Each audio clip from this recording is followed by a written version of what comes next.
l'enjeu, ça c'est la réalité même physique, des frontières telles qu'elles existent aujourd'hui au niveau européen, c'est un enjeu qui concerne toute l'Europe. Et donc si on devait aller vers des modifications encore à l'avenir, qu'elles soient de dire ok, ayons une migration choisie en fonction de critères économiques, de pénurie d'emploi, d'autres éléments, par-delà le droit d'asile qui doit évidemment toujours être respecté, je pense que ça doit se décider aussi au niveau européen. Pourquoi ?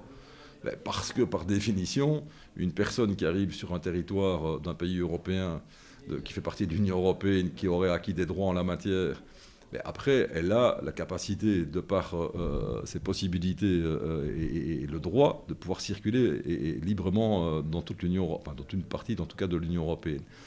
Et donc c'est important de régler ça au niveau européen. Alors c'est pas évident puisqu'il y a des formations politiques fort différentes, comme vous le savez, c'est le cas déjà en Belgique, mais c'est encore bien plus vrai au niveau européen. Il y a certains pays qui font du droit d'asile un élément quasiment comme s'il n'y avait pas de droit et qu'il n'y a pas d'obligation pour les États membres. Je parle de la Hongrie en particulier.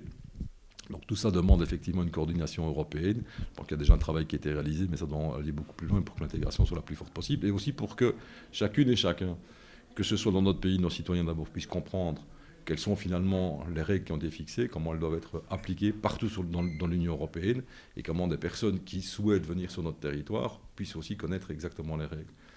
Alors c'est vrai aussi pour les étudiants, puisque vous allez être prochainement étudiant. Il y a des étudiants qui viennent de l'étranger, qui viennent chez nous. Et inversement, il y a des étudiants qui vont aller travailler hors Union européenne.